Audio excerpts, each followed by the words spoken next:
ಮೊಟ್ಟ ಮೊದಲು ಮೈಸೂರಿನ ದೇವಿ ಮಹಾತಾಯಿ ನಮ್ಮೆಲ್ಲರನ್ನ ಕಾಪಾಡುವಂಥ ಶ್ರೀ ಚಾಮುಂಡೇಶ್ವರಿಯ ಪಾದಾರವಿಂದಗಳಿಗೆ ನಂಜನಗೂಡು ವಾಮನ್ ರಮೇಶ್ ಮಾಡುವಂಥ ಕೋಟಿ ಕೋಟಿ ಶರಣಾರ್ಥಿಗಳು. ಆಕೆಗೆ ಶರಣು ಬಂದರೆ ತಾನೇ ಮನುಷ್ಯ ಜೀವನ ಮಾಡೋದು. ತಾವೆಲ್ಲ ಭಕ್ತರಿದ್ದೀರಿ, ಚಾಮುಂಡೇಶ್ವರಿ ದೇವಸ್ಥಾನಕ್ಕೆ ಹೋಗ್ತಾನೆ ಇದ್ದೀರಿ. ಯಾಕಂದರೆ ಬಹಳ ಪವಿತ್ರವಾದಂಥ ಆಷಾಢ ಶುಕ್ರವಾರ, ನಾಲ್ಕನೇ ಶುಕ್ರವಾರ ಲಕ್ಷೋಪಲಕ್ಷ ಜನರು ದೇವಿಯ ದರ್ಶನವನ್ನು ಮಾಡಿರ್ತೀರಿ.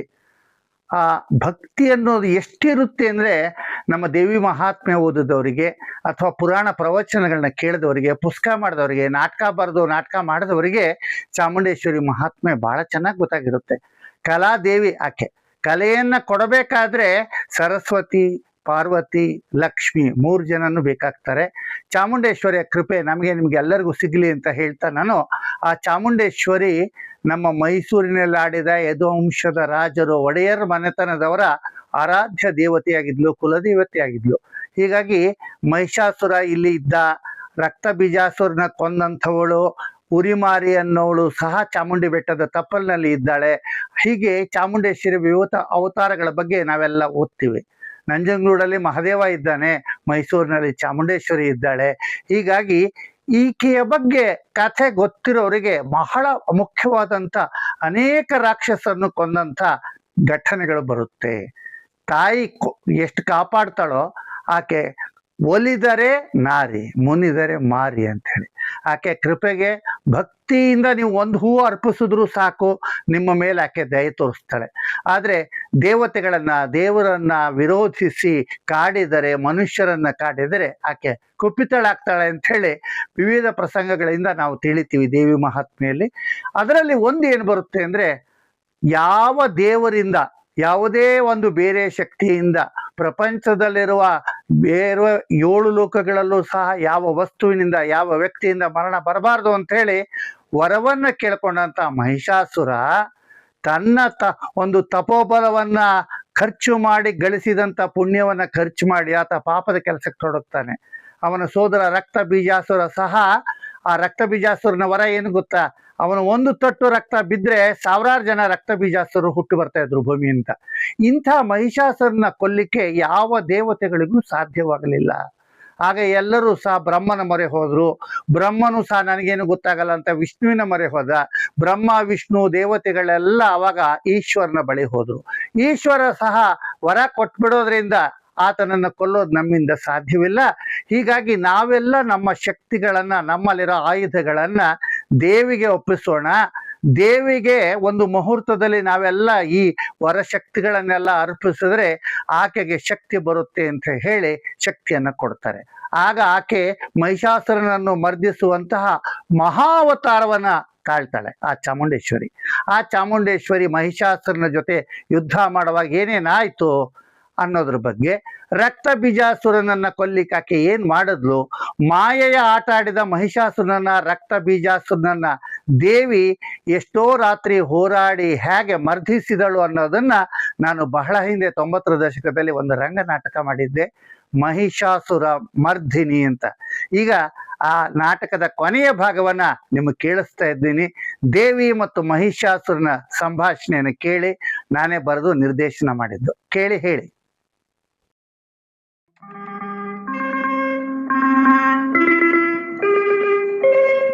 ಎಲ್ಲ ಸೇರಿದ್ದೇವೆ.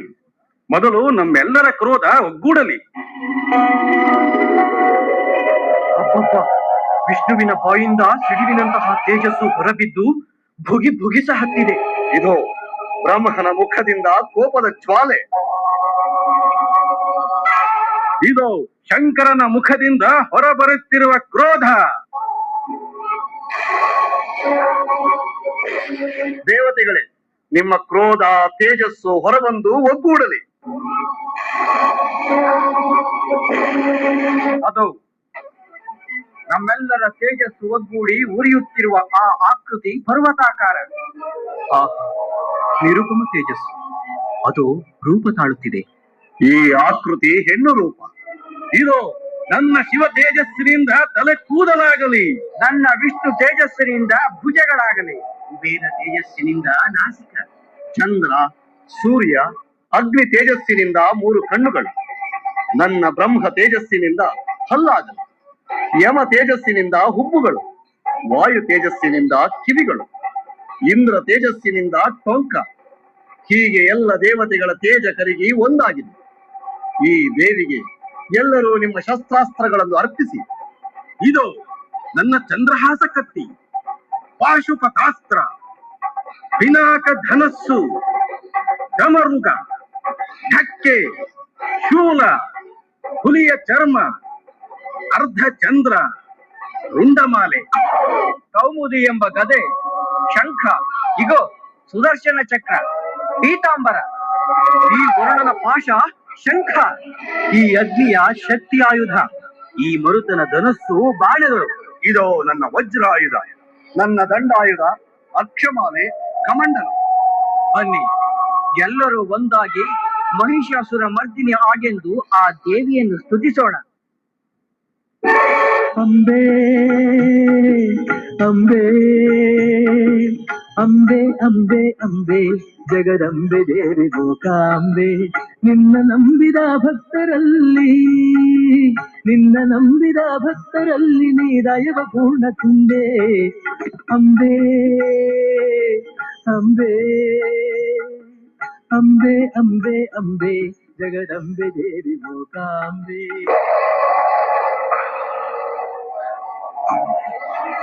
ಮಗು, ಈಗಲಾದರೂ ಅರಿತೀಯ ನಾನು ಯಾರೆಂದು? ಅಮ್ಮ, ನನ್ನನ್ನು ಕ್ಷಮಿಸು ತಾಯಿ. ಈಗ ಪಶ್ಚಾತ್ತಾಪದಲ್ಲಿರುವ ನನಗೆ ಏಕಕಾಲಕ್ಕೆ ನೀನು ಬಹುರೂಪಿಣಿಯಾಗಿ ಕಾಣುತ್ತಿದ್ದೆ. ಬ್ರಹ್ಮಾಣಿ, ಮಾಹೇಶ್ವರಿ, ವೈಷ್ಣವಿ, ವಾರಾಹಿ, ನರಸಿಂಹ ರೂಪಿಣಿ, ಇಂದ್ರಾಣಿ, ಎಲ್ಲ ನೀನೇ.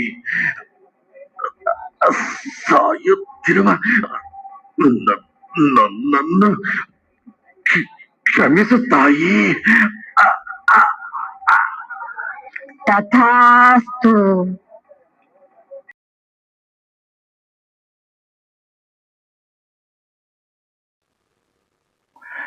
ನೀವೆಲ್ಲ ಇದುವರೆಗೆ ದೇವಿ ಮಹಾತ್ಮೆಯಲ್ಲಿ ಇರುವಂತಹ ಮಹಿಷಾಸುರ ಮರ್ದಿನಿ ಪ್ರಸಂಗದ ನಾಟಕ ರೂಪವನ್ನ ಕೇಳಿದ್ರಿ. ಆ ದೃಶ್ಯವನ್ನ, ಮಹಿಷಾಸುರ ಮತ್ತೆ ಚಾಮುಂಡೇಶ್ವರಿಯ ಸಂಭಾಷಣೆ ಕೇಳಿ ಏನನ್ನಿಸ್ತು? ಈ ಕಾರ್ಯಕ್ರಮನ ನಾನು ಎನ್ ವಿ ರಮೇಶ್ ಬರೆದು ನಿರ್ದೇಶಿಸಿದ ನಾಟಕದ ಭಾಗ ಇದು. ಇದನ್ನ ಮೈಸೂರಿನ ಐಸಿರಿ ಮೀಡಿಯಾದಿಂದ ತಮಗೆ ಕೇಳಿಸ್ತಾ ಇದ್ದೀವಿ. ಯಾಕೆ ಕೇಳಿಸ್ತಾ ಇದ್ದೀವಿ ಅಂದರೆ, ಇತ್ತೀಚೆಗೆ ಚಲನಚಿತ್ರ ಇರ್ಬೋದು, ರಂಗಭೂಮಿ ಇರ್ಬೋದು, ವಿವಿಧ ಸಂಘ ಸಂಸ್ಥೆಗಳ ಸಾಹಿತ್ಯ ಕಾರ್ಯಕ್ರಮ ಇರ್ಬೋದು, ಸಾಧಕರ ಸಂದರ್ಶನ, ಇವನ್ನೆಲ್ಲ ನಾವು ಈ ಐಸಿರಿ ಮೀಡಿಯಾ ಮೂಲಕ ನಾವು ಸಂದರ್ಶನ ಮಾಡಿ, ಕಾರ್ಯಕ್ರಮ ಮಾಡಿ ನಾವು ಪ್ರಸಾರ ಮಾಡ್ತಾ ಇದ್ದೀವಿ. ಉದಾಹರಣೆಗೆ ಹೇಳಬೇಕು ಅಂದರೆ, ನೀವು 2 ವಾರಗಳಲ್ಲಿ ಏನೇನು ಕೇಳಿದ್ದೀರಿ ಜ್ಞಾಪಿಸ್ಕೊಳ್ಳಿ. ನೀವು ಸಿನಿಮಾ ರಂಗದ ಶಶಿಕುಮಾರ್ನ ಕೇಳಿದ್ವಲ್ಲ ಮೊನ್ನೆ, ಹಾಗೆ ಶಶಿಕುಮಾರ್ಗಿಂತ ಮೊದಲು ನರಸಿಂಹರಾಜ್ ಅವ್ರ ಸಂದರ್ಶನ ಕೇಳಿದ್ರಿ, ಡಾಕ್ಟರ್ ರಾಜ್ಕುಮಾರ್ ಸಂದರ್ಶನ ಕೇಳಿದ್ರಿ. ಇವತ್ತು ಸಂಜೆ ಒಬ್ಬ ಸಾಧಕರಾದಂಥ ಮೈಸೂರಿನ ಶ್ರೀಮತಿ ಹರಿಪ್ರಸಾದ್ ಅವರ ಮನೆಯಲ್ಲಿ ನಡೆದಂಥ ನಮ್ಮ ಅಭಿರುಚಿ ಬಳಗ, ಎನ್ ವಿ ರಮೇಶ್ ಕಲಾ ಬಳಗ, ಆಸಕ್ತಿ ಪ್ರಕಾಶನ, ಕರ್ನಾಟಕ ಚುಟುಕು ಸಾಹಿತ್ಯ ಪರಿಷತ್ತಿನ ವತಿಯಿಂದ ಹಾಗೂ ಐಸಿರಿ ಮೀಡಿಯಾ ವತಿಯಿಂದ ನಡೆದಂಥ ಕಾರ್ಯಕ್ರಮದ ಧ್ವನಿ ಮುದ್ರಣವನ್ನು ಕೇಳ್ತೀರಿ. ಶ್ರೀಮತಿ ಹರಿಪ್ರಸಾದ್ ಅವರು 90 ವರ್ಷದಲ್ಲಿ ಏನೇನು ಅನುಭವ ಸಾಧಿಸಿದ್ದಾರೆ ನೀವು ನೋಡಿ. ನಮ್ಮ ಉದ್ದೇಶ ಐಸಿರಿ ಮೀಡಿಯಾದು ಶಾಲಾ ಮಕ್ಕಳಿಂದ ಹಿಡಿದು ವಿದ್ಯಾರ್ಥಿಗಳು, ಯುವಜನರು, ಮಹಿಳೆಯರು, ಸಾಹಿತಿಗಳು, ಈಗ ತಾನೇ ಬೆಳಕಿಗೆ ಬರೋ ಅಂಥವ್ರು, ತರಬೇತಿ ಬೇಕನ್ನೋರು, ಸಾಧಕರು, ಇವರೆಲ್ಲರನ್ನ ಮಾತಾಡಿಸ್ತಾ ಇದ್ದೀವಿ. ಹೀಗಾಗಿ ತಾವು ನಮ್ಮ ಕಾರ್ಯಕ್ರಮವನ್ನು ನೋಡಿ ಲೈಕ್ ಮಾಡಿ, ನಿಮ್ಮ ಲೈಕ್ ಕೊಡೋದ್ರ ಜೊತೆಗೆ ತಮ್ಮ ಸಹಕಾರ ಕೊಡಿ.